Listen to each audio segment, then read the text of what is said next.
Transfer of property act இது வந்து 1882ல கொண்டு வரப்பட்ட ஒரு சட்டம். அதாவது 1800ஸ்ல நிறைய சட்டங்கள் வருது. Contract act, stamp act, transfer of property act, இந்த மாதிரி சட்டங்கள் எல்லாம் ஒரு சீரீஸ் ஆஃப் இதுல வந்தது. ஒரு முக்கியமான விஷயம் என்ன அப்படின்னா, இந்த மாதிரி ஓல்டு ஆக்ட்ஸ், எவிடன்ஸ் ஆக்ட், இதெல்லாம் still they hold good without any amendments except a few where circumstances warranted because of the changing development in the society.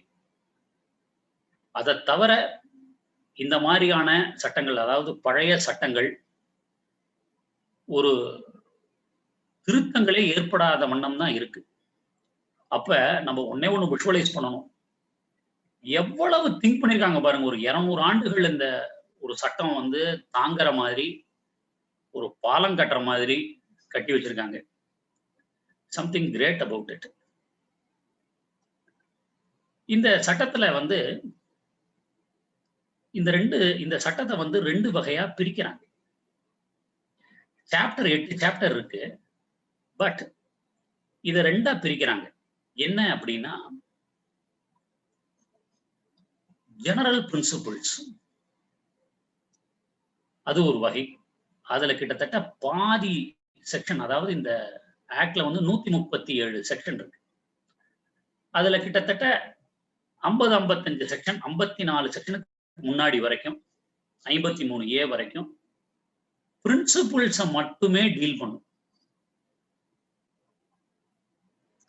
54ல இருந்து 137 கடைசி செக்ஷன் வரைக்கும் இந்த சட்டத்தின் நோக்கத்தை டீல் பண்ணும். டிரான்ஸ்ஃபர்ஸ், இம்பார்ட்டன்ட் டிரான்ஸ்ஃபர்ஸை டீல் பண்ணும். நம்ம டிரான்ஸ்ஃபர்ஸ்ங்கிறது உடனே நம்ம சேல் டீடை மட்டுமே நம்ம ஞாபகம் வச்சுக்கிறோம். சேல் டீடு மட்டும் டிரான்ஸ்ஃபர்ங்கிறது கிடையாது. மேலும் 4 வகை டிரான்ஸ்ஃபர்ஸை இந்த சட்டமானது வகுக்குது.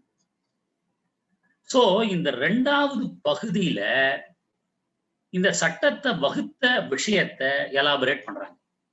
அதான் சேல், மார்ட்கேஜ், கிஃப்ட், லீஸ், இது எல்லாத்தையும். இப்ப நம்ம என்ன பண்ணலாம்? we will first go into general principles. இந்த ஜெனரல் பிரின்சிபிள்ஸ் தான் நம்ம முதல்ல வெவ்வேறு சந்தர்ப்பத்துல எடுத்தோம். அதாவது செஷன்ஸா, மாஸ்டர் சீரீஸா போட்டு நம்ம எடுத்தோம். இந்த மாஸ்டர் சீரீஸ்ல இது இந்த ஜெனரல் பிரின்சிபிள்ஸ் எடுத்தேன், கண்டிஷன்ஸ் எடுத்தோம், அப்புறம் சில விதமான டாக்டரின்ஸ் அப்படின்னு எடுத்தோம். இந்த டாக்டரின்ஸ் இதெல்லாம் சேர்ந்துதான் இந்த 53A செக்ஷனுக்குள்ள வருது, 1 to 53A வருது. இப்ப இந்த ஆக்ட, அதாவது ஜெனரல் பிரின்சிபிள்ஸ் வரைக்கும் தான் நம்ம இப்ப ரீகேப்சுலேட் பண்ண போறோம். இது கூடுமான வரையிலும் இன்னைக்கு முடியுமான்னு பார்ப்போம். பட் இது வந்து எப்படி இன்னொரு செஷனா மாறிடும், ஏன்னா நம்ம திருப்பி பார்க்கறதுனால. என்னன்னு பார்த்தோம்னா, general principles section 1 to 53A. யார்கிட்டயாவது புக் இருந்தா எடுத்து வச்சுக்கோங்க, தப்பு இல்லை, நல்லது. சப்போஸ் கேஸ் லாஸ் இருந்தா நான் சொல்றேன், அதையும் நீங்க குறிச்சுக்கலாம். புக்ஸ் இல்லைன்னா கவலைப்பட வேண்டாம், நீங்க ஒரு நோட் மாதிரி போடுங்க. நானே மேக்சிமம் உங்களுக்கு ரீகேப்சுலேட் பண்றதுனால சில செக்ஷன்ஸ் எல்லாம் நான் ஒரு தடவை படிச்சும் காமிச்சிடுறேன். ஸோ தட் உங்களுக்கு புக்ஸ் இல்லைனாலும் உங்களால இது பண்ண முடியும், ரீகலெக்ட் பண்ற அளவுக்கு நான் மேக்சிமம் ட்ரை பண்றேன். So with this we will now இந்த ஆக்டை வந்து 8 சாப்டரா பிரிச்சிருக்காங்க. Chapter 1 preliminary, chapter 2 of transfer of property by act of parties, of transfer of property by act of parties. இதுல இருந்து என்ன தெரியுது அப்படின்னா, மனிதர்கள் உயிருடன் இருக்கும் பொழுது செய்யக்கூடிய டிரான்ஸ்ஃபர்ஸ் எல்லாமே இந்த சாப்டருக்குள்ள வரும். தட் இஸ் இந்த ஆக்டுக்குள்ள வரும். Transfer between living persons. இதுதான் சாப்டர் 1 and 2 தான் நம்ம பார்ப்போம். இந்த சாப்டர் 1 and 2லயே உங்களுக்கு வந்து 5 to 53 செக்ஷன் கவர் ஆயிடுது. இருந்தாலும் நெக்ஸ்ட் என்ன பார்ப்போம்ங்கிறத ஒரு வார்த்தை சொல்லிடுறேன். ஸோ தட் உங்களுக்கு scope of the series of sessions தெரிஞ்சிடும். அடுத்தது 54 to 137 இருக்கு இல்லையா, இதை வந்து ஸ்பெசிபிக் டிரான்ஸ்ஃபர்ஸ் அப்படின்னு சொல்றாங்க. அதாவது குறித்த முறை சொத்துரிமை மாற்றம். குறிப்பா இந்த வகையில சொத்துக்கள் மாறுது. அதாவது விஷயம் என்னன்னா, நம்ம கிட்ட இருந்து இன்னொருத்தட்ட போகுது, அதான் சிம்பிள். பட் எப்படி, எந்த கோணத்துல போகுது? சேல் மாதிரி போகுதா, இல்ல அடகு மூலியமா வெளியில போயிடுதா, நம்மளே கிஃப்ட் பண்ணிடுறோமா, இதெல்லாம் என்னன்னுங்கிறதா இந்த 54 to 137 வரைக்கும் இருக்கிறது ஸ்பெசிபிக் டிரான்ஸ்ஃபர்ஸ் அப்படிங்கிறது. இந்த சாப்டர் 3ல சேல் மட்டும் பாக்குறாங்க. அதுல ஒரு 3 செக்ஷன், 54 to 57 வரைக்கும் 3 செக்ஷன். அப்புறம் மார்ட்கேஜ், அது ஒரு பெரிய சாப்டர். Mortgage chapter 4. இதுல கிட்டத்தட்ட பாத்தீங்கன்னா 40 செக்ஷன் 50 செக்ஷன் ஈஸியா வருது. 58 to 103 செக்ஷன்ஸ் வரைக்கும் மார்ட்கேஜஸ் மட்டும் டீல் பண்ணுது. அதுல ஃபர்ஸ்ட் ஃபியூ செஷன்ஸ் மட்டும் தான் உங்களுக்கு வந்து மார்ட்கேஜ்னா என்ன, சிம்பிள் மார்ட்கேஜ், யூசுபரக்டரி மார்ட்கேஜ், அது இதுன்னு சொல்றாங்க. அதுக்கப்புறம் rights and liabilities of partner manager mortgage or 60 to 66. Rights and liabilities of mortgage 67 to 77. இதுக்கப்புறம் one after the other redemption rights, marshalling, அப்புறம் ஃபோர்க்ளோஷர் ரைட்ஸு, இதெல்லாம் உங்களுக்கு அடுத்ததாக வந்துகிட்டே இருக்கு. ஒவ்வொன்றா வரும் எப்படி என்ன ஏது. அடுத்த சாப்டர்ல சாப்டர் 5 லீஸ். இது கிட்டத்தட்ட 12 செக்ஷன், 105 to 117 வரைக்கும் 12 செக்ஷன் லீஸை மட்டுமே குறிக்குது. லீஸுங்கிறது என்ன அப்படின்னு ஒரு செக்ஷன்ல சொல்லிடுறாங்க. அஃப்கோர்ஸ் 105 போயிடுது. அப்புறம் ரைட்ஸ் அண்ட் லைபிலிட்டிஸ், அப்புறம் அதர் ஆஸ்பெக்ட்ஸ் ஆஃப் லீஸ், என்னென்ன நோட்டீஸ் எப்படி கொடுக்கணும், குவிட் எப்படி பண்றது, ஒருத்தர் வந்து லீஸ் டைம் தாண்டி இருந்தா என்ன, இதெல்லாம் சொல்றது வந்து அதர் செக்ஷன்ஸ்ல சொல்றாங்க. அது 105 to 117 வரைக்கும். அடுத்தது சாப்டர் 6 எக்ஸ்சேஞ்ச். 2 பேரும் சொத்தை ஒருத்தருக்கு ஒருத்தர் மாத்திக்கிறது. Chapter 6 exchange. அடுத்தது கிஃப்ட். நம்ம ஒரு தடவை கிஃப்ட பார்த்தோம், எக்ஸ்க்ளூசிவா கிஃப்ட பார்த்தோம். செக்ஷன் 122 to 129 வரைக்கும் 8 செக்ஷன் கிஃப்ட மட்டும். அதுல என்னென்ன இன்கிரீடியன்ஸ் அப்படிங்கிறது எல்லாமே சொல்லுது. ஓனரஸ் கிஃப்ட் என்ன, கிஃப்ட் எப்படி கொடுக்கலாம், எந்த சமயத்துல கண்டிஷன்ஸ் வேலிட் ஆகுது, கிஃப்ட் இந்த மாதிரி கொடுத்தா வாய்ட் ஆயிடும், எப்படி கொடுத்தா வாய்ட் ஆயிடும், அக்செப்டன்ஸ் இருக்கணுமா, ஏகப்பட்ட விஷயங்கள் வந்து இந்த கிஃப்ட்ங்கிற கேட்டகரியில சொல்றாங்க. அப்புறம் ஆக்ஷனபிள் கிளைம்ஸ், அது வந்து ஒரு 7 செக்ஷன், 130 to 137. ஆக்ஷனபிள் கிளைம்ஸ் என்னன்னு நம்ம இப்ப இந்த செஷன்லயே பார்த்துருவோம். ஸோ அதை நான் இப்ப எலாபரேட் பண்ண விரும்பல. ஸோ இப்படித்தான் இந்த டிரான்ஸ்ஃபர் ஆஃப் ப்ராப்பர்ட்டி ஆக்ட வகுத்திருக்காங்க. Now we will go into the act. What is a transfer? எக்ஸ்க்ளூசிவா செக்ஷன் 5ல டிரான்ஸ்ஃபர் அப்படின்னா என்னன்னு ஸ்பெசிபிக்கா சொல்றேன். அது நம்ம அந்த செக்ஷன் 5க்கு வரும்போது நம்ம போகலாம். இன்னைக்கு கிட்டத்தட்ட உங்களுக்கு section 3 it will take some time, and section 5 கொஞ்ச நேரம், அப்புறம் ரெஸ்ட் ஆஃப் த செக்ஷன்ஸ். முக்கியமா இந்த டிரான்ஸ்ஃபர் ஆஃப் ப்ராப்பர்ட்டி அப்படிங்கிறதே என்னன்னா, transfer only between living persons. அதாவது ஒரு நபர் இன்னொரு நபருக்கு கொடுக்கும் பொழுது 2 நபர்களுமே உயிருடன் இருக்க வேண்டும். உயிருள்ள ஒரு நபர் இன்னொரு உயிருள்ள ஒரு நபருக்கு தான் கொடுக்க முடியும். அதுதான் இந்த சட்டத்தின் கீழ ஒரு விஷயம். சரி, உயிருள்ள நபர் இன்னொரு உயிர் இல்லாத நபருக்கு இந்த சட்டத்துல கொடுக்க முடியுமா அப்படின்னா அதையும் ஒரு எக்ஸெப்ஷன்ல நம்ம பார்ப்போம். Section 13 transfer to unborn person. ஏன்னா இனிமேதான் அவர் பிறக்க போறார் இல்லையா? என்னோட கொல்லு பேரனுக்கு கொடுக்குறேன் அப்படின்னு எழுதுவாங்க, என்னோட பேரனுக்கு கொடுக்குறேன் அப்படின்னு எழுதுவாங்க. இது it is very natural and we would have come across this, that we will see. Now இந்த transfer of property at maximum immovable property க்கு கவனம்.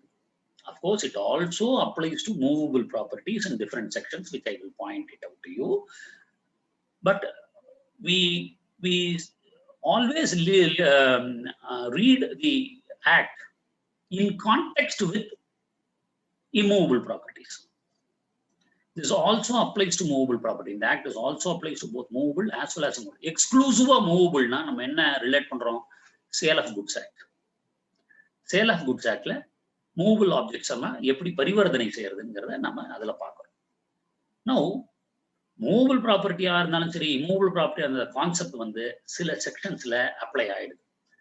செக்ஷன் 5ல இருந்து 37, செக்ஷன் 122ல இருந்து 137 இதெல்லாம் interchangeable. It will apply to both movable and immovable. Now predominant-ஆ இந்த சட்டத்தின் கீழ் transfer of property அப்படின்னு பார்க்கும்போது நம்ம மைண்ட் வந்து இம்மூவபிள் ப்ராப்பர்ட்டியை சுத்தி தான் திங்க் பண்ணணும். அண்ட் தேர்ஃபோர் அதையே நம்ம திங்க் பண்ணி நம்ம பிகாஸ் அது ஏன்னா நம்ம as a practising lawyer we always employ this act with respect to ascertaining certain right under a document, a created right or an extinguished right, whatever it is. அந்த டாக்குமெண்ட்டும் அந்த இன்ஸ்ட்ருமெண்ட்டும் கீழே அந்த டீடு கீழே, அதாவது sale deed or mortgage deed whatever it is, அந்த deed கீழே தான் நம்ம உள்ள போறோம். ஸோ இதுல ஒரே ஒரு விளக்கம் சொல்றேன். இந்த டிரான்ஸ்ஃபர் ஆஃப் ப்ராப்பர்ட்டி இம்மூவபிள் ப்ராப்பர்ட்டிக்கு மட்டும் சில செக்ஷன்ஸ் அப்ளை ஆகும். எக்ஸ்க்ளூசிவா பார்த்தோம்னா அந்த செக்ஷன்ஸ் என்னன்னா 25 to 53A எக்ஸ்க்ளூசிவா. அப்புறம் second portion that is of the act 54 to 137 it will exclusively apply for immovable properties. So இப்ப நான் ஒரு ரெண்டு வகையான விஷயத்தை மட்டும் இப்ப சொல்றேன். Then we will go into the act. அதாவது as I have already pointed out, this act is applicable only to living persons. This act is not applicable to person who is living and to dead or between dead and living person. Vice versa இருக்காது. Exception ஒண்ணே அதை நான் உங்களுக்கு சொல்லிடுறேன். Now இப்ப transfer from dead to living பர்சன்னா நம்ம என்ன பண்ணுவோம்? ஒரு குடும்ப தலைவர் இருக்காரு, அவர் இறந்து போயிடுறார். என்ன ஆகுது? வாரிசு உள்ள வந்துடும். ஸோ அதை நம்ம என்னன்னு சொல்லுவோம்? சக்சஷன் ஓப்பன்ஸ் அப்படின்னு சொல்றோம். சக்சீடு பண்றார் வாரிசு. இத்தனை நாளா இருந்தவரும் வாரிசு தான். ஆனா செக்ஷன் 6ல அவர் வந்து ஹேர் அப்பேரண்ட் தான். அதாவது அவருக்கு சொத்து உரிமை அன்னைக்கு கிடையாது. இந்த நபர் தாம் வாங்கின சொத்து அனுபவித்துக் கொண்டிருக்கக்கூடிய ஒரு நபர் இறந்து விட்டதுக்கு அப்புறம் சக்சஷன் ஓப்பன்ஸ், ஆட்டோமேட்டிக்கா அவருடைய சொத்து அவருடைய வாரிசுக்கு போயிடுது. ஸோ இந்த மாதிரி சிச்சுவேஷன்ல transfer of property act apply ஆகாது. அப்ப எந்த சட்டம் அப்ளை ஆகும்? Naturally succession act. ஹிந்துவாக இருந்தால் ஹிந்து சக்சஷன் ஆக்ட்,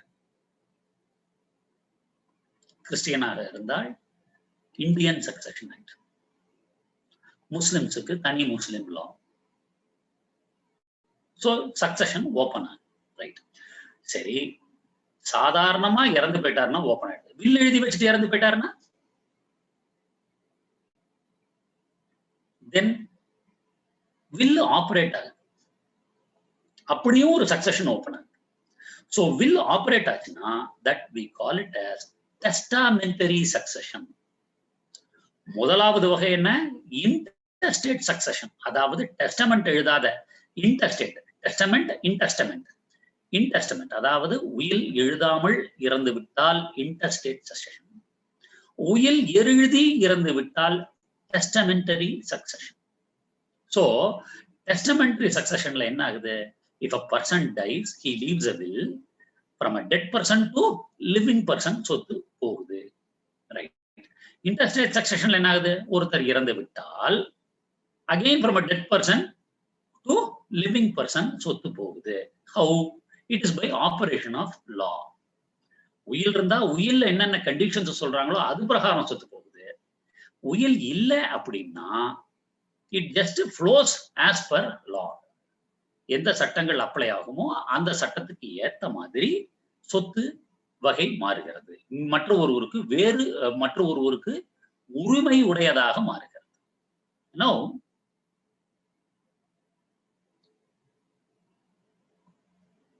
இப்ப சில சமயங்கள்ல இந்த ஆக்ட் அப்ளை ஆகாது. எந்த மாதிரி சமயத்துல? Again we have to go back. Transfer இன்டர்வியூஸ்க்கு தான் இந்த சட்டம் அப்ளை ஆகும். Correct, fine. சரி, 2 பேர் உயிரோடு இருக்காங்க. வாங்குறவரும் உயிரோடு இருக்காரு, விற்கிறவரும் உயிரோடு இருக்காரு. ஆனா விற்கிறவர் அவருக்கு விற்கல. எப்படி? உதாரணத்துக்கு, குழப்பம் இல்லாத சொல்லிடுறேன். உதாரணத்துக்கு, கோர்ட் மூலம் நிறைவேற்றப்படக்கூடிய செயல்கள், ஸ்பெசிபிக் பர்ஃபார்மன்ஸ் அக்ரிமெண்ட் போடுறாங்க. சொத்து உரிமையாளர் எழுதி தர மாட்டேன், அக்ரிமெண்ட்டுக்கு நான் நிறைவேற்ற மாட்டேன் அப்படின்னு உடனே அவர் ஸ்பெசிபிக் பர்ஃபார்மன்ஸ் சூட் ஒன்று போடுறாரு சேல் அக்ரிமெண்ட்டை என்ஃபோர்ஸ் பண்றதுக்கு. இந்த சேல் அக்ரிமெண்ட்டை என்ஃபோர்ஸ் பண்றதுக்கு சூட்டை போட்டு டிகிரி ஆயிடுதுன்னு வைங்க. அப்பீல் எல்லாம் போறாரு, எல்லாம் முடிஞ்சு போயிடுது, டிகிரி ஆயிடுது. அப்பயும் எழுதி தர மாட்டேன்னுங்கிறாரு. சோ இப்ப என்ன பண்ணோம்? அக்ரிமெண்ட் போட்டவருக்கு ஏதாவது ஒரு இது கொடுக்கணும் இல்லையா? அப்ப கோர்ட்டே அந்த காரியத்தை கையில எடுத்து சேல் டீட் எழுதி கொடுக்குது. Am I right? So who is executing the sale deed? On behalf of whom? On behalf of the original owner who has defaulted to execute the sale deed. The court steps into his shoes, enforces the law and executes the sale deed. கிரைய பத்திரத்தை நம்ம பார்த்தோமே ஆனால் இந்த மாதிரி வழக்கு இருந்திருக்கு, இவர் மேல டிகிரி ஆயிருக்கு, எழுதி வர இந்த டிகிரியை நிறைவேற்றுவதற்காக இந்த சொத்து எழுதி தரப்படுகிறது அப்படின்னு இருக்கும் டிகிரியில. ஆர்டர் 20ல நீங்க பார்க்கும்போது உங்களுக்கு தெரிஞ்சிடும் சிபிஎஸ்சில. நவ் அப்படி வந்ததுன்னா என்ன ஆகும்? அவ்வகையாக மாற்றப்படக்கூடிய சொத்துக்கள் ஆபரேஷன் ஆஃப் லா, அதாவது சட்டத்தின்பால் செல்கிறது. இவரா கொடுக்கல. சோ ஒரு லிவிங் பர்சன் இருந்தாலும் இன்னொரு லிவிங் பர்சன் ஒருத்தர் வாங்குறாரு, அவரும் இருந்தாலுமே இது தன்னிச்சையாக செயல்படவில்லை, கோர்ட் மூலியமா செயல்பட்டதுன்னா then இந்த ஆக்ட் அப்ளை ஆகாது. It is an operation of law. So CPC will govern. இதுதான் ஒரு exception. Succession is also by operation of law. Now, அப்ப இதை எப்படி வகைப்படுத்தலாம்? நம்மளே ஒருத்தருக்கு சொத்தை வித்தோம்னா வாலண்டரியா நம்மளே விற்கிறோம். அதுக்கு பேர் என்ன சொல்லலாம்? Voluntary transfer. கரெக்ட், நம்மளே கொடுப்போம். பட் நம்மளா எழுதி தரல, அதே போயிடுது. எந்த வகையில அதே போகும்? ஒருவர் இறந்து விட்டா அதே போயிடுது, கோர்ட் மூலியமா அதே போயிடுது. That we call it as involuntary transfer. நானாக செய்யவில்லை, ஆனால் சட்டத்தின் மூலமாக செய்யப்படுகிறது. involuntary transfer. So இந்த வகையை நம்ம தெரிஞ்சுக்கிட்டோம்னா it will be very easy to apply this act. So இந்த ஆக்டினுடைய ஸ்கோப் என்னவா இருக்க முடியும்? It is to regulate the rights of parties. கரெக்ட்டுங்களா? It is to regulate the law relating to transfer of property between living persons by act of parties.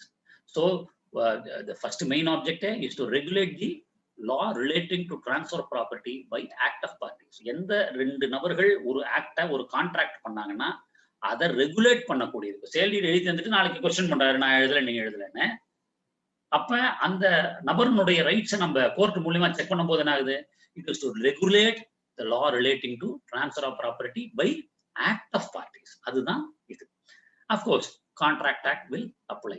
ஏன்னா contract act base பண்ணி தானே நம்ம போறோம். எந்த டாக்குமெண்ட்ல ஒரு கையெழுத்து ஆகி அக்ரிமெண்ட் ஆனாலோ, இரு நபர்கள் சேர்ந்து எழுதப்பட்ட ஒரு காகிதத்தில் தன்னுடைய எண்ணத்தை பிரதிபலிக்கக்கூடிய ஒரு காகிதத்தில் எழுதிவிட்டு அதில் கையெழுத்து செய்கிறார்களோ ஆட்டோமேட்டிக்கா கான்ட்ராக்ட் ஆயிடுது.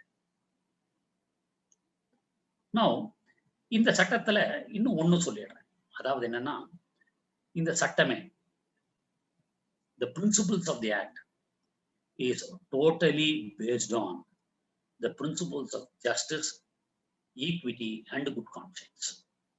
அதாவது நியாயத்தின் அடிப்படையிலேயே இந்த சட்டம் செயல்படும்.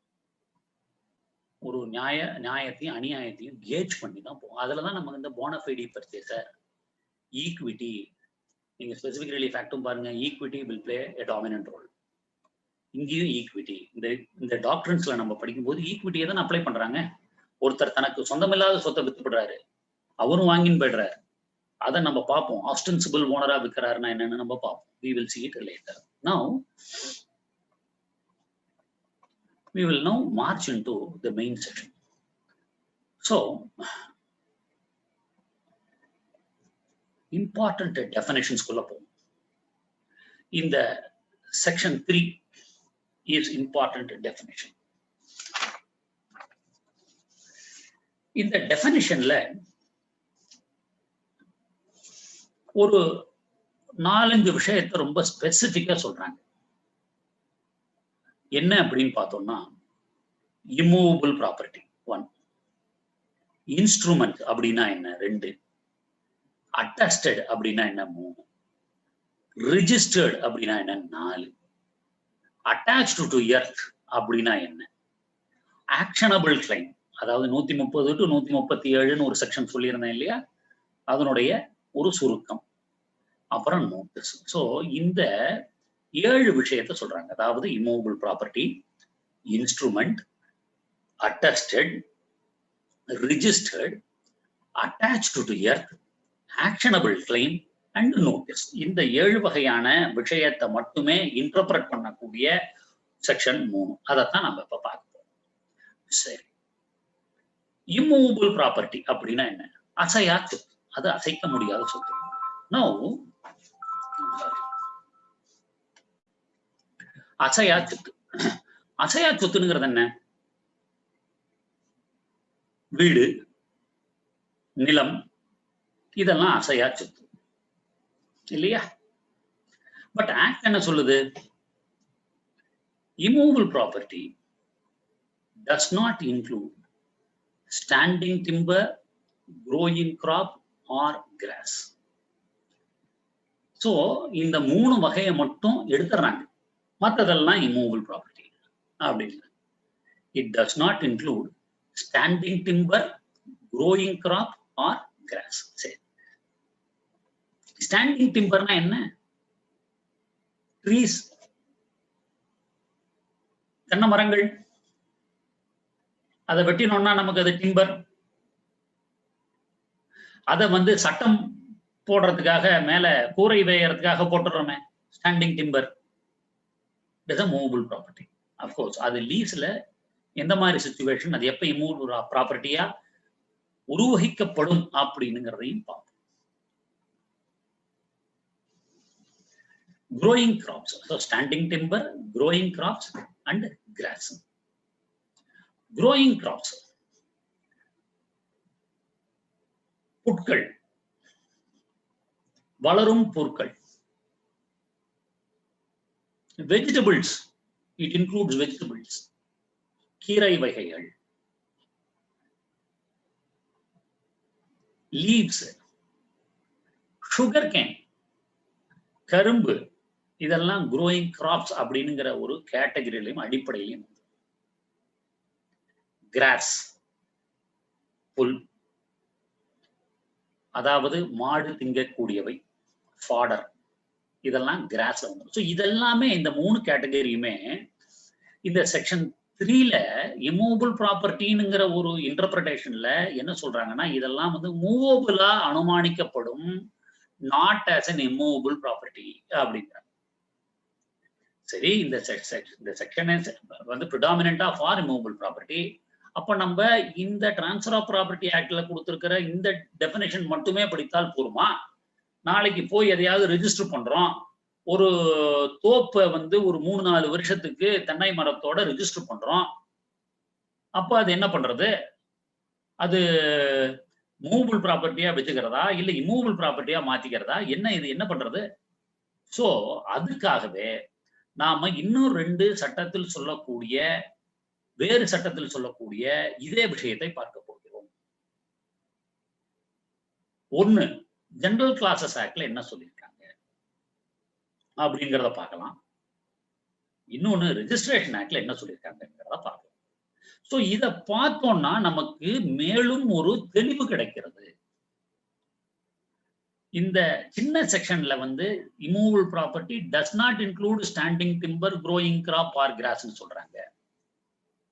ஆனா இந்த ஜெனரல் கிளாஸஸ் ஆக்ட் எடுத்து பார்த்தோம்னா லேண்டு, அப்ப லேண்டோட என்னென்னலாம் இருக்கு? லேண்ட்ல பெனிஃபிட் இருக்கா?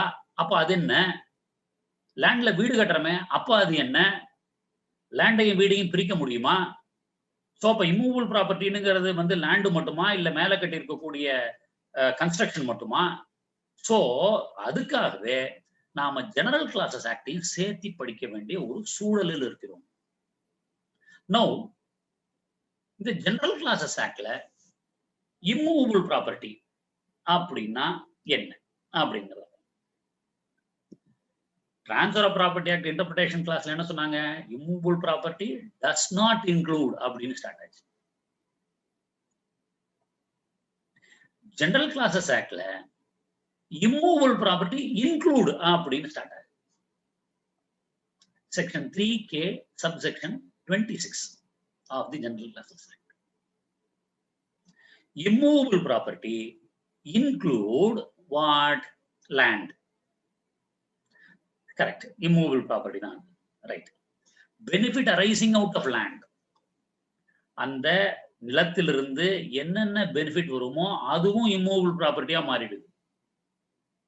விளையும் சொத்துக்கள் இம்மூவபிள் ப்ராப்பர்ட்டி ஆயிடும். கட்டப்பட்ட சொத்துக்கள், அதை வீட்டை கட்டி வாடகை கொடுறோம், கட்டப்பட்ட சொத்துக்கள், அதுல இருந்து பெனிஃபிட் வருது. And thirdly, things attached to earth. Things attached to earth. எதையாவது நீங்க குழியை தோண்டி பறிச்சு உள்ள வச்சு ஸ்திரமா வச்சு அதை வெகு காலத்துக்கு யூஸ் பண்றீங்கன்னா then it is a thing attached to the earth or permanently fastened to anything attached to the earth. Permanently fastened, அதாவது நிரந்தரமாக பிணைக்கப்பட்டவை. Permanently fastened to anything attached to the earth. பிணைக்கப்பட்டவை, அதுவும் இம்மூவபிள் ப்ராப்பர்ட்டி. சோ இப்ப இதுல இருந்து என்ன தெரியுது? Land அப்படின்னா என்ன? நிலம். சரி, நிலம்னா மேல் நிலமா கீழ் நிலமா?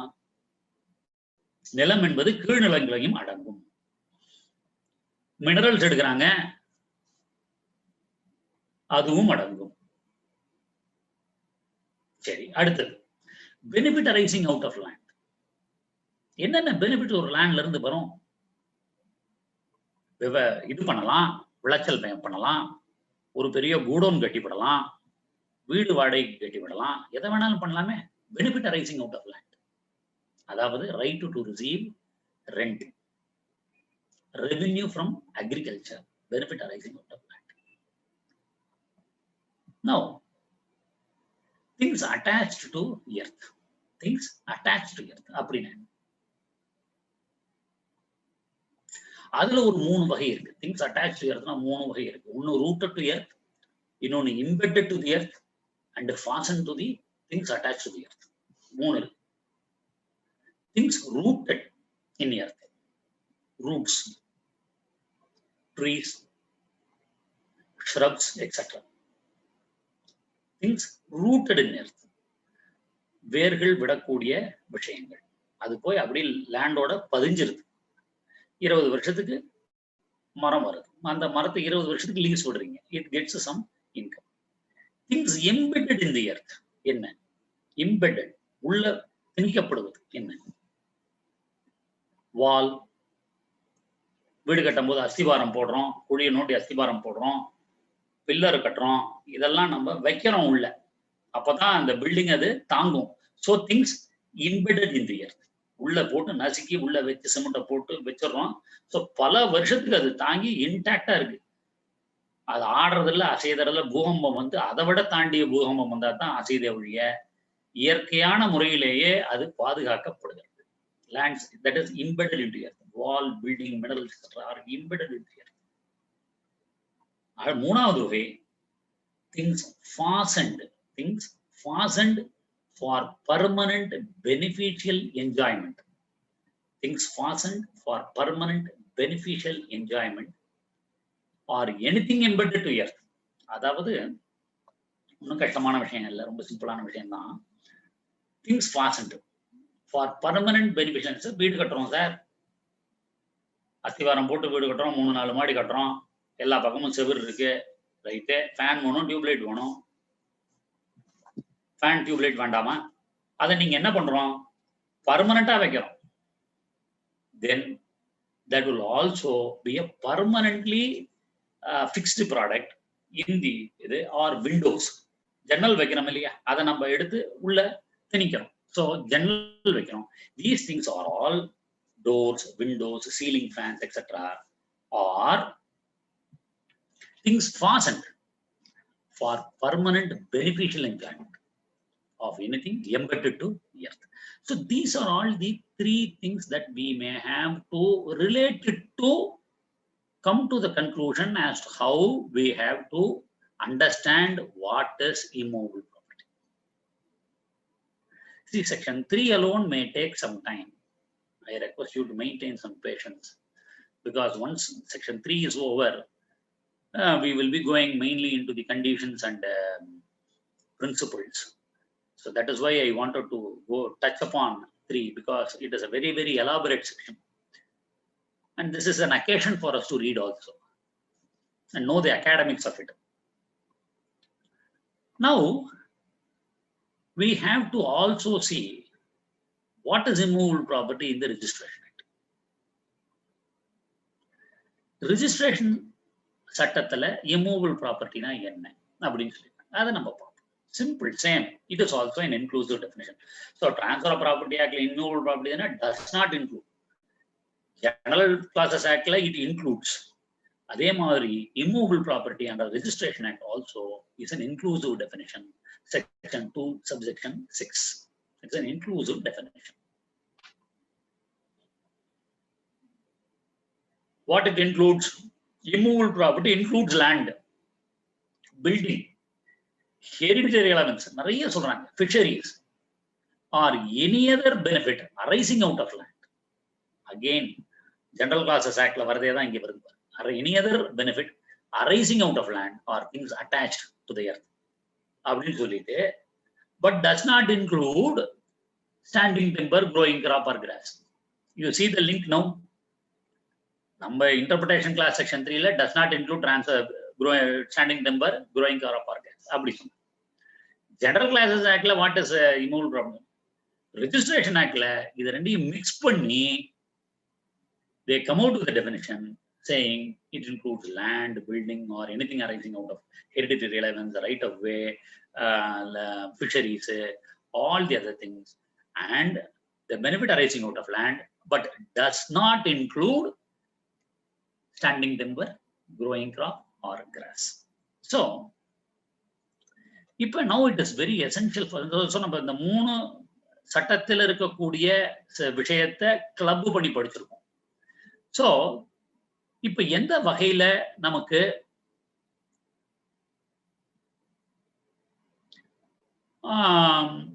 இது நான் ப்ரீவியஸ் டைம்லயே ஒரு கேஸ்ல நான் சொல்லியிருந்தேன், but I will repeat it for your reference now. யார் இல்லையோ அதை எழுதிக்கலாம் நீங்க.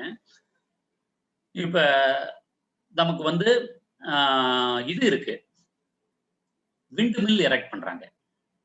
விண்ட் மில் வந்து லேண்ட்ல எரெக்ட் பண்றாங்க. ஸோ அது ஒரு மிஷின். அந்த மிஷினை எங்கிருந்தோ எடுத்துட்டு வந்து பார்ட்டா அது எரெக்ட் பண்ணா அதை டிட்டாச் எல்லாம் பண்ண முடியாது.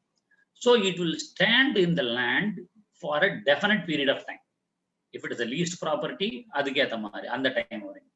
If it's a own property depending upon the owner's owner's idea to retain it for a certain number of periods.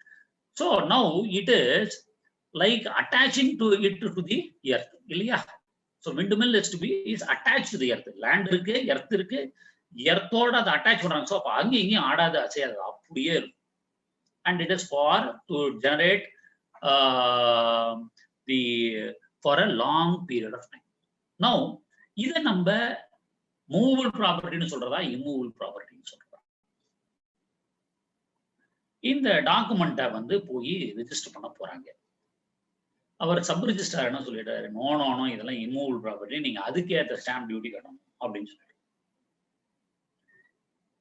Sub registrar rejects the registration of this document. நம்ம ஹைகோர்ட்டுக்கு வருது. அது ஃபர்ஸ்ட் லெவல்ல it was concluded that windmill is a movable property. The matter was taken over to the division bench.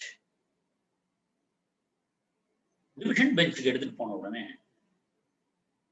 various parameters of the immovable property அப்படிங்கறத analyse பண்ணிட்டு they came to the conclusion that windmill purchased when it is attached here is an immovable property. We cannot treat it as movable property. It is to be treated only as immovable property. அசையாத சொத்தாகவே கருதப்படும்.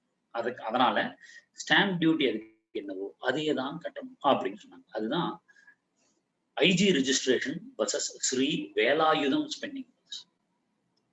IG registration versus Sri Velayutham spinning 2018 5 CTC 2018 5 CTC 201 division பெஞ்சோட judgment. இன்னும் ஒண்ணு சொல்றேன் சிம்பிளான டேர்ம்ஸ்ல, supreme கோர்ட்டோட ஒரு ஜட்ஜ்மெண்ட், டங்கன் இண்டஸ்ட்ரீஸ் கேஸ். இந்த Duncan industries versus state of Uttar Pradesh, Duncan Industries versus State of Uttar Pradesh. AIR 2000 Supreme Court. AIR 2000 Supreme Court 355. AIR 2000 Supreme Court 355. Equivalent என்னன்னா 2001 SEC 2000 Volume 1 2001 SEC 633 633. இந்த டங்கன் இண்டஸ்ட்ரீஸ் கேஸ்ல மிஷினரியை வைக்கிறாங்க, fix பண்றாங்க. அதுல simple principal சொல்றாங்க. You see whether it is how it is to be treated for the purpose of fixing the machinery. அந்த யூசேஜையும் அந்த பர்பஸையும் வச்சு அதை மூவபுலா இம்மூவபுலான்னுங்கிறத முடிவு பண்ணணும். And this conclusion to be decided depending upon the facts and circumstances of each case. So ஒவ்வொரு வழக்குக்கும் சிச்சுவேஷனை பார்த்துட்டு வெகு நாட்களுக்காக அதை வச்சிருந்தால், மோர் தேன் a year or so வச்சுட்டு இருந்தா, then it is to be treated as immovable property. Less number of period இருந்தா, then it is to be, if it is attached and detached, அந்த மாதிரி situation இருந்தா, it should be treated as movable property or immovable property depending upon the situation that warrants. Now, பாண்டுல fishery, பாண்டுல fish இருக்கு, அத உரிமை எடுக்கிறோம். அப்ப அது சிச்சுவேஷன் என்ன? சுப்ரீம் கோர்ட்ல ஒரு வழக்குல பதிவு பண்றாங்க, Bihar eastern Gangetic fisherman cooperative society, Bihar eastern Gangetic fisherman cooperative society limited versus Sipahi Singh, Sipahi Singh, AIR 1977 Supreme Court, AIR 1977 Supreme Court 2149. இதுல என்ன சொல்றாங்க அப்படின்னா, AIR 1977 Supreme Court 2149, இதுல என்ன சொல்றாங்க அப்படின்னா, lease of fisheries, if it is more than 1 year, இந்த கேஸ்ல 2 வருஷம் lease. If it is more than 1 year, then it should be treated as immovable property. It should be treated as immovable property and not as movable property. So இதுல இருந்து நமக்கு என்ன தெரியுது அப்படின்னா, it is not the object concern. It is also a treatment concern. Machines, it's an object. Fish, it's a thing. So இதை மட்டுமே நாம வச்சு ஒரு முடிவு வர முடியாது. எத்தனை வருடத்துக்கு ஒரு சில விதமான லீஸ் இருந்தா அந்த, ஏன்னா lease is a transfer of enjoyment of a property, is a transfer. It is a transfer of enjoyment of a property for a certain period of time. 105 of the Treaty Act. So in the cases and situations of which we may have to come to the conclusion whether it is a movable property or immovable property. Now,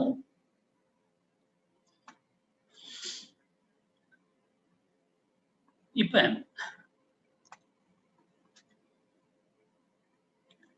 we will go into another section, is that is another definition, instrument. Instrument. Section 3 la instrument அப்படினா என்ன? Simply it says non-testamentary instrument.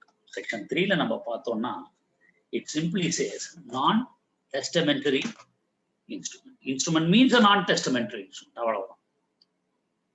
So ஏன் testamentary instrument னு சொல்ல முடியாது, because testamentary instrument இருந்தா Succession Act will apply and the very Transfer of Property Act will not apply here. So it is only a non-testamentary instrument. அதாவது sale டீட்னா நம்ம போய் judicial stamp, sorry நான் judicial stamp வாங்கி நம்ம கிரைய பத்திரங்கள் மார்ட்கேஜஸ் எல்லாம் பதிவு பண்றோம் இல்லையா, those are all non-testamentary instruments. Testamentary instrumentனா ஒரு உயில், டெஸ்டமெண்ட் உயில், பெக்வெத், அதுக்காக எழுதப்படுறது வந்து டெஸ்டாமெண்டரி இன்ஸ்ட்ருமெண்ட். லிவிங் பர்சன்ஸ்குள்ள எழுதிக்கிறது நான் டெஸ்டமெண்டரி இன்ஸ்ட்ருமெண்ட். அடுத்த வகைப்பாடு அட்டஸ்டேஷன். அட்டஸ்டட். Section 3 attested. அநேகமா நமக்கு இந்த செக்ஷன் 3 முடிச்சோம்னாலே 8 மணி ஆயிடும்னு நினைக்கிறேன். பட் எனிவே இந்த ஒரு செக்ஷன் தான் உங்களுக்கு லெங்தி செக்ஷன். அடுத்ததெல்லாம் நமக்கு மெயின் பிரின்சிபல்ஸ்குள்ள போயிடும். So it will be worth having patience. Section 3. See, this is also a very important section, not only for dealing with the provisions of the Transfer of Property Act, but also for applying the situations coming under Succession Act. இது அதோட related section தான் section 63 of the succession act. இங்க section 3, அங்க section 63. உயிருடன் இருக்கும்போது ஒரு document எழுதப்பட்டு அதுக்கு சாட்சிகள் இருக்குமே ஆனால் இந்த செக்ஷன் 3ல அட்டஸ்டட் அப்படிங்கிற வார்த்தை பயன்படும். சரி, ஒரு உயிருள்ள நபர் டாக்குமெண்ட் எழுதி வச்சு இறந்ததுக்கு அப்புறம், உயிலாக எழுதி வச்சு இறந்ததுக்கு அப்புறம் அதை செயல்படுத்துறதுக்கு சாட்சிகளை விசாரிக்கணும் இல்லையா, அதுல வர அட்டஸ்டேஷன் செக்ஷன் 63ல சில வர அட்டஸ்டேஷன், அதுவும் இதுவும் கிட்டத்தட்ட ஒரே மாதிரி. ஸோ நம்ம இதை படிச்சா அதை படிக்கலாம். Section 13 of transfer of property act, transfer to unborn child படிச்சோம்னா section 113 of Indian succession act படிச்சதுக்கு equal. Section 14 transfer by in perpetuity, அதை படிச்சோம்னா கண்டிஷன்ஸ் ஆஃப் பெர்பெச்சுவிட்டி படிச்சோம்னா 114 அங்க ஈக்குவல். 19 இங்க படிச்சோம்னா 119 அங்க ஈக்குவல். ஸோ ஆல்மோஸ்ட் ஈக்குவலாவே வரும். ஸோ இங்க படிச்சாலும் ஒண்ணுதான், அங்க படிச்சாலும். That we will now go into this. Attested. Attest அப்படின்னா என்ன? Attest என்னன்னு சாட்சி இல்லையா? சாட்சி. Attest means to sign. Attest means to sign and witness the fact of execution of a document by the executant. Attest in relation to an instrument. ஏற்கனவே இன்ஸ்ட்ருமெண்ட்ங்கிற section பார்த்தோம், அதாவது நான் டெஸ்டமெண்ட்ரி இன்ஸ்ட்ருமெண்ட். ஸோ இந்த நான் டெஸ்டமெண்ட்ரி இன்ஸ்ட்ருமெண்ட்டுக்கு இந்த அட்டஸ்டேஷனுங்கிற செக்ஷனை நம்ம படிச்சோம்னா, attested in relation to an instrument means and shall be deemed always to have meant attested by 2 or more witnesses. Simple. So it is a deeming provision. It's a deeming provision. அதாவது அனுமானிக்க கூடியது என்ன அப்படின்னா, minimum 2 சாட்சி தேவை. Minimum 2க்கு மேல் இருக்கலாம், ஆனா 2க்கு குறையாமல் இருக்க வேண்டும். அப்பதான் ப்ராப்பர் அட்டஸ்டேஷன் ஆகுது. ஒத்த ஆளு வச்சு சைன் மட்டும் சாட்சி வாங்கிட்டு போனா பிரயோஜனம் இல்லை. wherever the act contemplates, எங்கெங்கெல்லாம் இந்த சட்டம் கம்பல் பண்ணுதோ, wherever the act requires it or compels such type of registration and attestation, then section 3 must be read in consonance with those provisions. Example, mortgage 59, mortgage it should be registered and attested. 107, lease it should be registered and attested more than 1 year. Gift 123 it should be registered and attested. So registered and attested irundha in the instrument in relation to a non-testamentary instrument, we have to read this section only in this form. That is, attestation requires minimum 2% and not less than 2. So அப்ப என்ன பண்ணுவாங்க இவங்க? What is this? இவர் வந்து sign பண்றாரு, attest பண்ணும்போது he signs. How he signs? What he has to do before signing? He must see the executant signing it. இல்லையா? Attest பண்றதுன்னு அதான் அத்தாட்சி. இவர் கையெழுத்து போட்டிருக்காரு, விற்கக்கூடியவர் கையெழுத்து போட்டிருக்காரு, ஆமா நான் சாட்சி, கண்ணால பார்த்தேன், அவர் கையெழுத்த கண்ணால நான் பார்த்தேன்.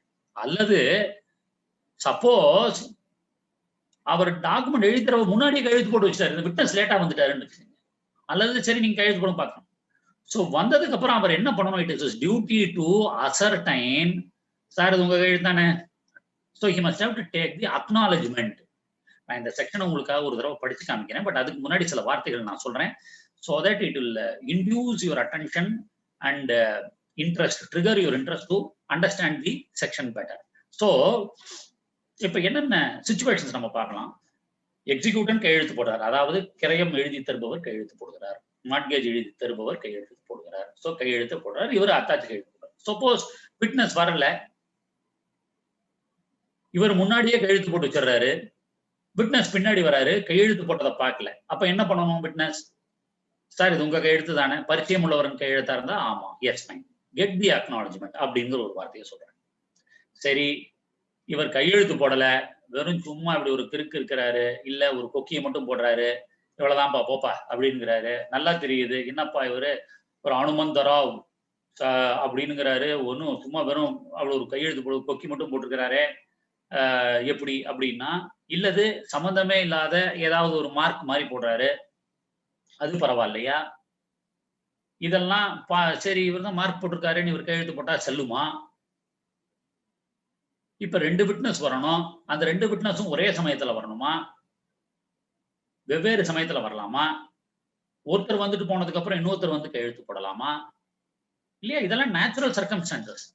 இதை பாருங்க எப்படி அனுமானம் பண்ணி அழகா எழுதியிருக்காங்க. ஸோ ஒவ்வொரு சிச்சுவேஷன்ல ஒவ்வொருத்தர் வந்து பின்னாடி கூட கையெழுத்து போட்டு போகலாம். ஸோ 2 பேரும் இருக்கணும்ங்கிற அவசியம் இல்லை. இதெல்லாம் தான் மெயின் முக்கியம்.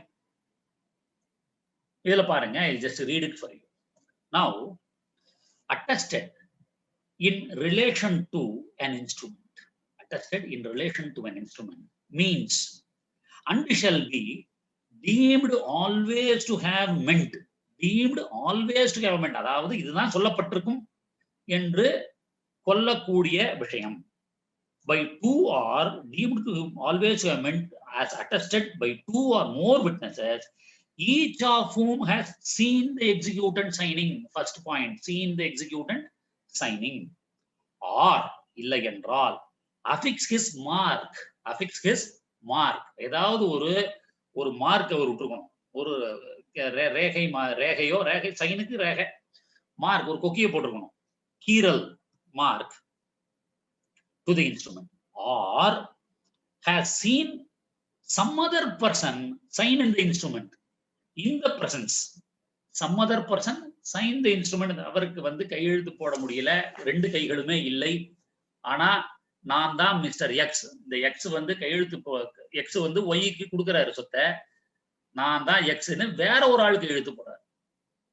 அப்ப அந்த வேற ஒரு நபர் கையெழுத்து போட்டுக்கிறத இவர் பார்த்துக்கணும். Seeing some other person sign the instrument, some other person sign the instrument, that is a valid attestation. Correct. So நாளைக்கு கோர்ட்ல வந்தா சொல்லலாம், ஆமாங்க இவர் கையெழுத்து போடல, ஆனா இவர் சொல்லதின் பேர்ல தான் இன்னொருத்தர் கையெழுத்து போட்டாரு.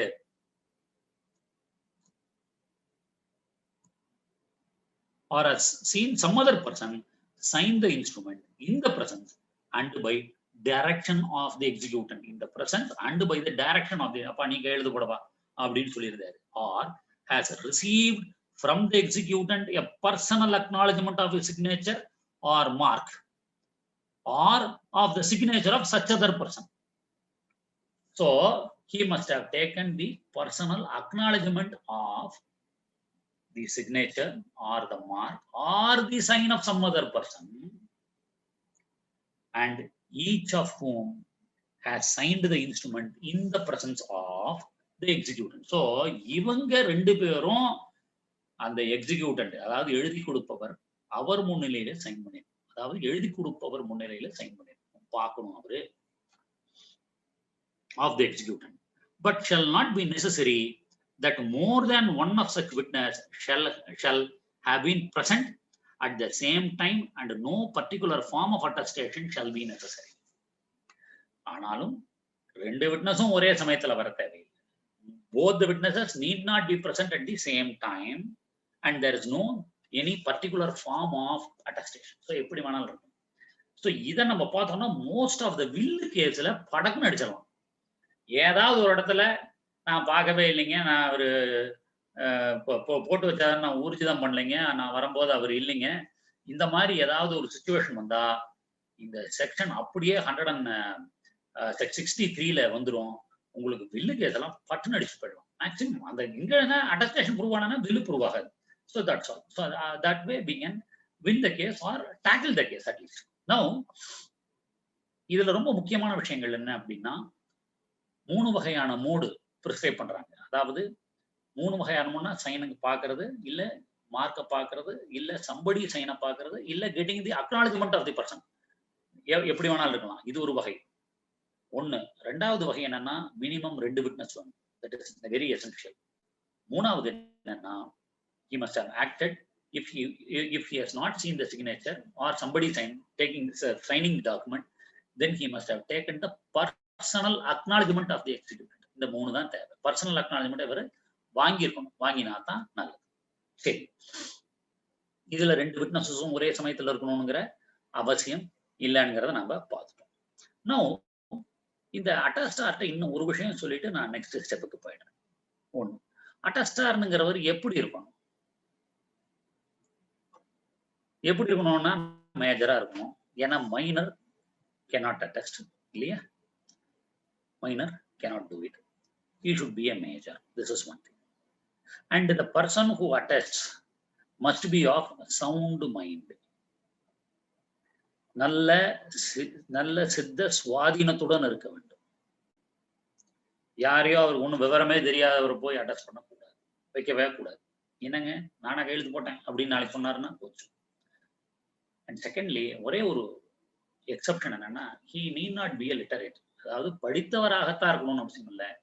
இல்லிட்ரேட்டா இருந்தாலும் கூட அவர் அட்டஸ்ட் பண்ணணும். இன்னொன்னு, பார்ட்டி டு தி டாக்குமெண்ட்டே அட்டஸ்ட் பண்ணக்கூடாது. அவரே எழுதி வந்துட்டு ஆளை காணும் இவரே ஒரு அட்டஸ்டேஷன் போடுறது. So that is not possible. ஒரு சாட்சிகள் நானே எனக்கு சாட்சி அப்படின்னு அவர் போட முடியாது. அடுத்ததாக சப் ரிஜிஸ்ட்ராரை சாட்சி போட சொல்லுவாங்க. இதெல்லாம் ஒரு ஃபேக்ட்.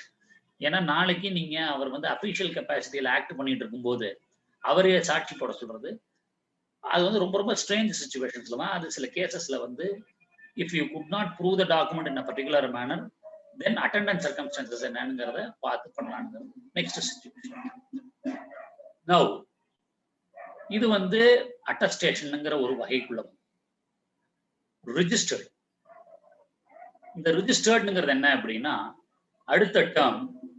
இன்னும் 2 டேர்ம் இருக்கு, நம்ம முடிக்கலாம்.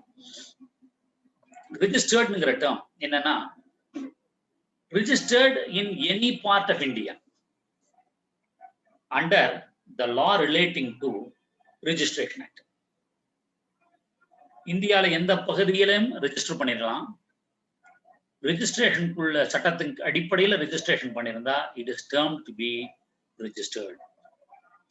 இந்த செக்ஷன் ரெஜிஸ்ட்ரேஷன்ங்கிற ஒரு செக்ஷன் வந்து வேற சில செக்ஷனோடையும் நம்ம சேர்ந்து படிக்க வேண்டி இருக்கும்.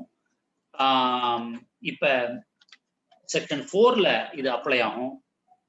அப்புறம் செக்ஷன் 3லயே இன்னொரு பாகத்துல நோட்டீஸ் அப்படிங்கிற ஒரு பகுதியை நம்ம படிக்கும்போது ரெஜிஸ்ட்ரேஷனோட இம்பாக்ட் என்னங்கிறது நமக்கு நல்லா புரியும். ஸோ இப்போதைக்கு நம்ம என்ன பண்ணலாம், registration means registered in any part of the country that is India under the law relating to registration of documents, which is nothing but Indian Registration Act.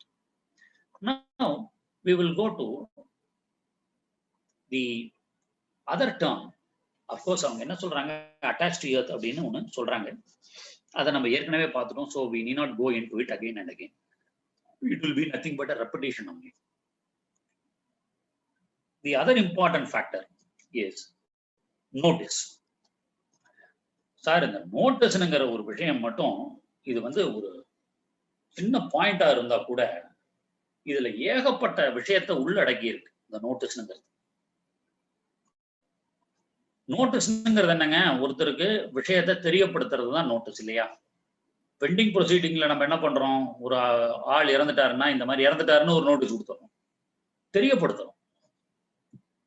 நமக்கு லீஸுக்கு கொடுக்குறோம், எனக்கு சொத்து வேணும்னு நோட்டீஸ் கொடுக்குறோம், அதாவது ஒரு விஷயத்தை தெரியப்படுத்துறோம் நோட்டீஸ்.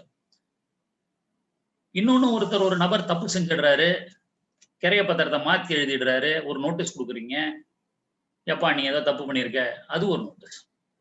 பவர் ஆஃப் அட்டார்னி எழுதுறாரு, எப்பா நீ வந்து உன் மேல எனக்கு நம்பிக்கை போச்சு, நீ இனிமே எழுதாத, நோட்டீஸ்.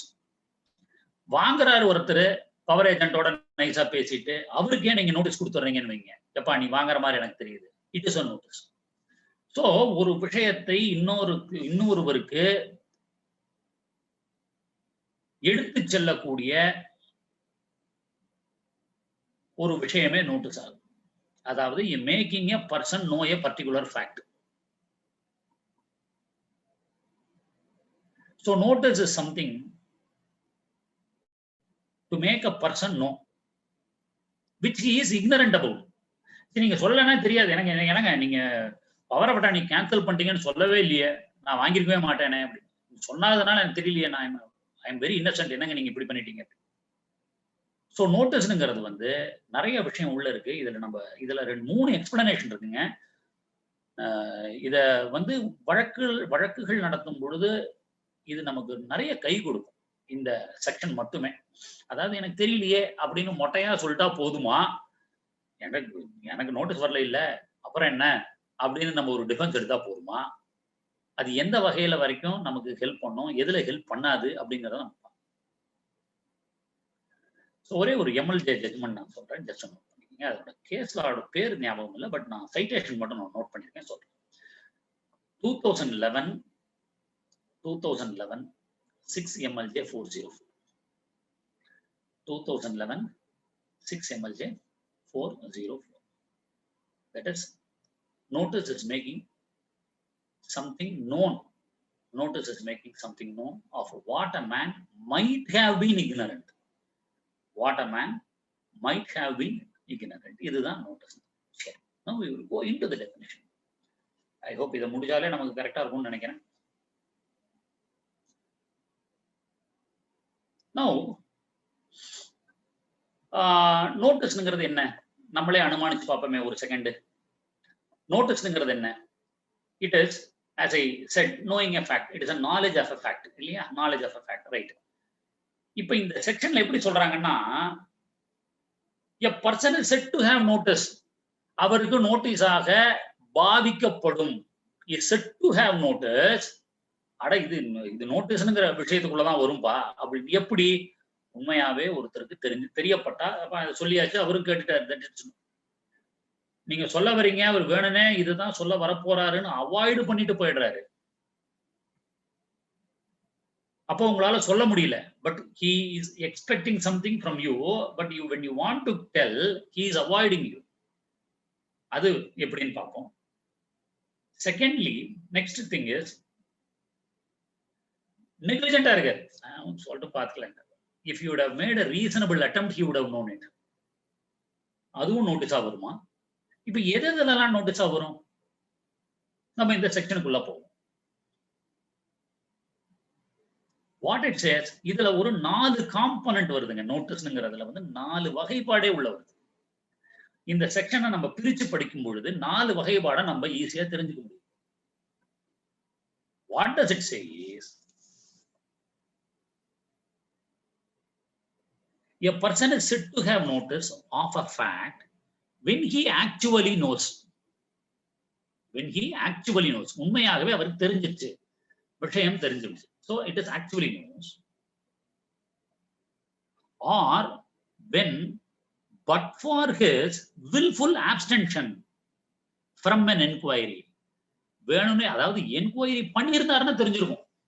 நிறைய டைம் இருக்கு, சொத்து போய் வாங்க போறாரு, இவருதான் நினைச்சு போய் வாங்குறாரு, ஆனா இன்னொருத்தர் தான் இருக்கு, இவர் போய் அங்க பார்க்கவே இல்லை, அக்கம் பக்கத்துல விசாரிக்கவே இல்லை. விசாரிச்சிருந்தா தெரிஞ்சிருக்கும். இல்லைங்க, போன வாரம் தான் யாருக்கோ வித்தாரு, அக்ரிமெண்ட் போட்டு போன வாரம் தான் வித்தாரு.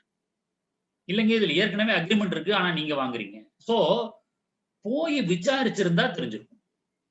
பட் ஒரு willful abstention from an inquiry, கிடக்குது போ அப்படின்னு விட்டாலும் நோட்டீஸா மாறிடும். Again a deeming situation. Or search, by search which he ought to have made. அத போய் அவர் வந்து சில சர்ச்னா எப்படி, நம்ம வேணா இதை சொல்லலாமா, நம்ம போய் ரெஜிஸ்ட்ரேஷன் ஆபீஸ்ல சர்ச் பண்ணிருக்கணும்னு சொல்லலாமா? அது எக்ஸ்பிளனேஷனா நம்ம பார்ப்போம். If he has searched, then he would have known it. Or gross negligence, he would have known it. உதாசீனப்படுத்துறது, கவனிப்பே இல்லாத இருக்கிறது. இவர் ஒரு சின்ன எஃபர்ட் பண்ணியிருந்தாருன்னா இவருக்கு தெரிய வந்திருக்கும். Then that is notice. So in all transaction, when we see a witness or examine him, or if any rights of the parties are subjected before court, where a person pleads ignorance, எனக்கு தெரியவே தெரியாது அப்படின்னா, during examination of witness, it is very essential to see in different manner. Various outlookல நம்ம இந்த note, இந்த ஒருத்தருக்கு தெரிஞ்சுக்க வாய்ப்பு இருக்கு, வேணும்னே போய் சொல்றாரு, இவருக்கு தெரியும் வேணும்னே போய் சொல்றாரு. அப்ப எப்படி? We can make a question as to really he knows it, or whether he made a search of it, whether he made an inquiry.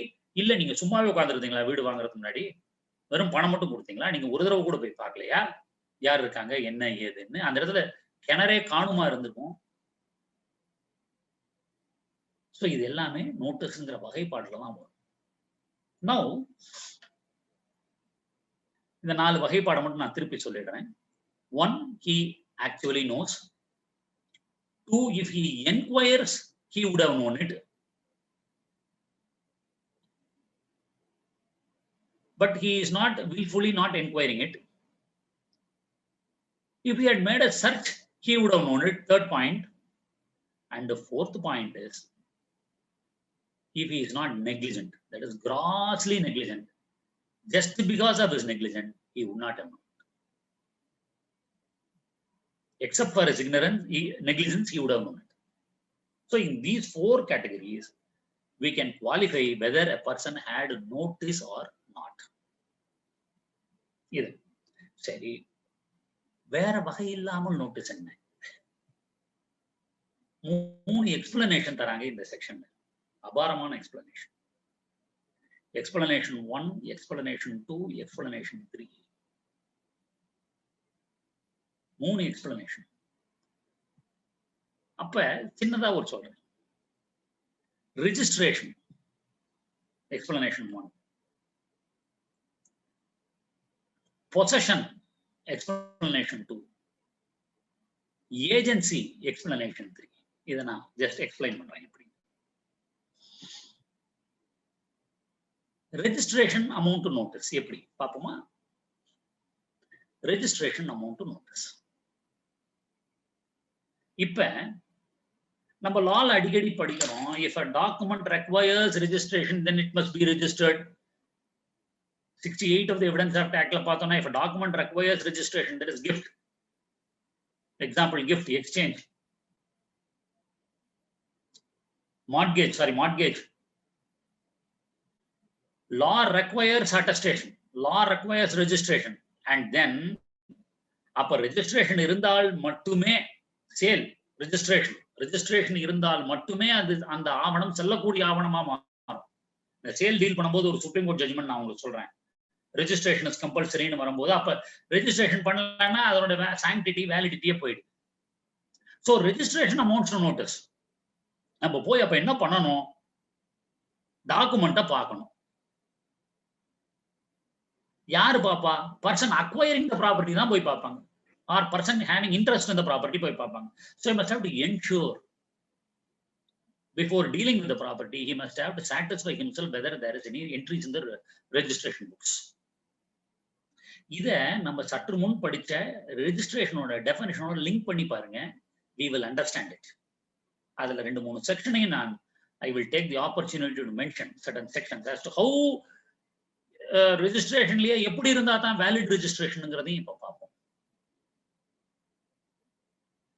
ஒரு முழு ப்ராப்பர்ட்டி வாங்குவதாக இருந்தாலோ அது ரெஜிஸ்டர், இல்ல அந்த முழு ப்ராப்பர்ட்டியில ஒரு பகுதியை மட்டும் வாங்குறதா இருந்தாலோ then it should be registered. or ஒரு ஷேரை இன்னொருத்தர் விற்கிறார், பார்ட்டிஷன் இல்ல சாரி கோ ஓனர் வந்து ஒரு பகுதியை தன்னுடைய ஷேர் அன்டிவைடட் ஷேர் மட்டும் விற்கிறார், அப்பையும் ரெஜிஸ்டர் ஆயிருக்கு. இந்த 3 வகைப்பாடுகள்ல ரெஜிஸ்ட்ரேஷன் நடக்க வாய்ப்பு இருக்கு. தென் நீங்க அந்த ரெஜிஸ்ட்ரேஷன் புக்கை சர்ச் பண்ணலன்னா then it's deemed to have notice of from the date of registration. எப்ப அந்த டேட் என்னைக்கு போட்டு ரெஜிஸ்டர் பண்றாங்களோ அந்த தேதியிலிருந்து it is deemed to have notice. A person is deemed to have notice. சரி, ப்ராப்பர்ட்டி 2-3 இடத்துல இருக்கு, எல்லாம் லிங்க் ஆயிருக்கு, வேற ரெஜிஸ்ட்ரேஷன் ஆபீஸ்ல போய் ரெஜிஸ்டர் பண்றாங்க. That is பழசுல வேற ரெஜிஸ்ட்ரேஷன் ஆபீஸ்ல போய் ரெஜிஸ்டர் பண்றாங்க. தென் அதை இங்க நோட்டிஃபை பண்ணிருப்பாங்க. இங்க நோட்டிஃபை பண்ண தேதியிலிருந்து date commences. He is deemed to have notice from the date from when this is registered in this book. ஒரே ஒரு குவாலிஃபையிங் செக்ஷன் என்ன சொல்றாங்கன்னா இதுல it should be registered in the index properly. தப்பா வேற ப்ராப்பர்ட்டி எழுதிட்டாங்கன்னா இவர் போய் சர்ச் பண்ணி இது வேற என்னங்க 160 சர்வே நம்பர் 150 தான் போட்டிருக்கு, தென் இல்ல உனக்கு நோட்டீஸ் இருக்கு பாரு 150 போட்டிருக்கேன், அப்படி கரெக்டா போட்டிருக்கோம். இல்ல புக் நம்பர் 1ல எழுதுறது பதிலா புக் நம்பர் 4ல எழுதிட்டாங்க, மறந்து போய் some mistake has happened which will never happen, generally it will not happen, but hypothetically I am saying தப்பா புக்ல எழுதிட்டாங்க, போய் பில் புக்ல எழுதி வச்சுட்டாங்க சேல, then in that case notice is exempted. That case notice is exempted. இதுல 3 section அவங்க சொல்றாங்க. என்ன சொல்றாங்கன்னா, அதாவது இதுல ரிலேட்டட் செக்ஷன்ன்றது ரெஜிஸ்ட்ரேஷன் ஆக்ட் என்ன பார்க்கணும்னா 28 and 29, that is place of registration. 28 and 29, that is part of the property if it is registered. Then if it is notified yearly, generally documents have to be registered in the place or where the land is situated. Now the instrument must be recorded in book number 1. Book number 1 as per section 51 la books irukku, and the books la record aayirkanum. Then not only that, it should be recorded in the indexes. Book number 1, 2, 3, 4 இருக்கு. Book number 1 வந்து sale deeds, மார்ட்கேஜஸ், இதுக்கெல்லாம் book number 1. இந்த book number 1ல entry கரெக்டா ஆயிருக்கும். Index இருக்கு, இண்டெக்ஸ்லயும் கரெக்டா ஆயிருக்கும். நம்ம இப்ப ஒரு நிமிஷம் நான் உங்களுக்கு வந்து ரெஜிஸ்ட்ரேஷன் ஆக்ட் மட்டும் சொல்றேன். ஜஸ்ட் 28 என்ன சொல்லுதுன்னா, place of registering documents relating to land. எந்த இடத்துல இருக்கோ அந்த இடத்துல தான் டாக்குமெண்ட் ரெஜிஸ்டர் பண்ணும், அல்லது place or some portion of the property அந்த ரெஜிஸ்ட்ரேஷன் SRO-க்குள்ள வந்தா அங்க ரெஜிஸ்டர் பண்ணும். This is 28. 29 says place of registering other documents. அதாவது என்ன அதர் டாக்குமெண்ட்ஸ்னா, டிகிரி எங்கேயோ சூட்டு போட்டிருப்பாங்க, நீங்க வந்திருப்பீங்க, ஸோ அங்க அந்த ஏரியாவில் ரெஜிஸ்டர் பண்ணா என்ன அப்படிங்கிறது தான் இது. So and it will be notified to the place where it actually had to be notified. Then if you see section 51 section 51 la index book 1 book 2 book 3 and book 4. book 1 la enna varum non testamentary documents. The instrument means non testamentary instruments, definition la paathom instrument, so we can link it here. Instruments means non testamentary instrument. So book number 1 2 இந்த book number 1ல என்னென்ன வரும், section 17ல சொன்னது, 18ல சொன்னது, 89ல சொல்லிருக்கு, அதாவது compromise decrees, sorry 17லயே compromise decrees வந்துருது, செக்ஷன் 89ல கோர்ட் டிகிரீஸ், அதெல்லாமும் 89ல வரும். அதையும் நம்ம ரெஜிஸ்டர் பண்றது வந்து புக் நம்பர் 1ல வந்து. Book number 2 reason for refusal. Book number 3 is for will and miscellaneous registers, that is issues coming under section 18D and F will fall under book number 4. Suppose movable objects register பண்றீங்க அப்படின்னா book number 4ல போயிடும். So இது we have to relate it to section 51. Now 55 deals about indexes. இண்டெக்ஸும் இதே மாதிரி 51ல 5 வகையான book இருக்கு. அதாவது register of deposit of bills, அது 55ல புக் நம்பர் 5, அது இப்ப வேண்டாம். நோ 55 நம்ம பார்த்தோம் நீங்க, 55ல வந்து இண்டெக்ஸ் 1 2 3 4 இதேதான். they record what is required under 51. இதை வந்து இண்டெக்ஸ் பண்றாங்க. ஸோ இதுலயும் ரிஃப்ளெக்ட் ஆயிருந்தா தான் தென் explanation 1 அப்படிங்கிற நோட்டீஸின் கீழே வரும். Now we will go into explanation 2, அதாவது possession. explanation 2 possession. possession amounts to notice. இவர் ஒருத்தர் இடம் வாங்குறாரு, இடம் வாங்கும் போது அந்த இடத்துல போய் யார் இருக்கான்னு பார்க்கணும் இல்லையா? It becomes his duty. If somebody is there, he must have to make reasonable inquiry. என்னங்க ஓனரோட வீடுன்னு நாங்க ஓனரை காணோம், சம்படி இருக்காங்க, யாரோ இருக்காங்க. Then if he fails to make necessary inquiries, then he is deemed to have notice. This is explanation number 2. Now we will go to the finality of the explanation, that is explanation number 3. Another deemed notice என்ன அப்படின்னா, notice to agent is notice to principal. ஏஜென்ட்டே எல்லாம் பண்ணிட்டு இருக்காரு, power of attorney மூலியமா பண்றாரு, எல்லா டிரான்சாக்ஷன்ஸும் agent தான் போயிருக்கு. ஸோ ஏஜென்ட்டுக்கு நோட்டீஸ் கிடைச்சா it is deemed to be agent to notice to principal, provided the agent does not conceal a fact. So that becomes an issue of fact. அது வந்து situations, fact situations, கேஸுக்கு case மாறும். So if the agent வந்து நியாயமான முறையில் நடந்து வேணும்னே அவரா ஏமாத்தாத பட்சத்துல it will amount to. So என்ன அப்படின்னு பார்த்தோம்னா, நோட்டீஸ்னா ஆக்சுவல் நோட்டீஸ் ஆர் கன்ஸ்ட்ரக்டிவ் நோட்டீஸா இருக்கலாம் இல்லையா, இம்ப்ளாய்டு நோட்டீஸ், கன்ஸ்ட்ரக்ட் டீம்டு நோட்டீஸா இருக்கலாம். ஆக்சுவல் நோட்டீஸ்னா என்ன, டைரக்டா நமக்கு தெரிஞ்சது. இந்த ஆக்சுவல் நோட்டீஸுமே it should be with respect to the same transaction and not with respect to some other previous transaction. அதையும் நம்ம பார்க்கணும். ஏதோ பழைய டிரான்சாக்ஷன்ல வந்து நோட்டீஸ் கொடுத்துட்டு என்னங்க நீங்க நான் இந்த சொத்து நினைச்சேன், இப்ப நமக்குள்ள இருக்கிற டாக்குமெண்ட்டுக்காக நினைச்சேன்னா அது சிச்சுவேஷனே வேற. Constructive notice, deemed notice or implied நோட்டீஸ்ங்கிறதா இந்த நம்ம எக்ஸ்பிளனேஷன் சொல்றோம். Ought to have known it, அதாவது should have known or ought to have known. I will take another 5 to 10 minutes and complete the session.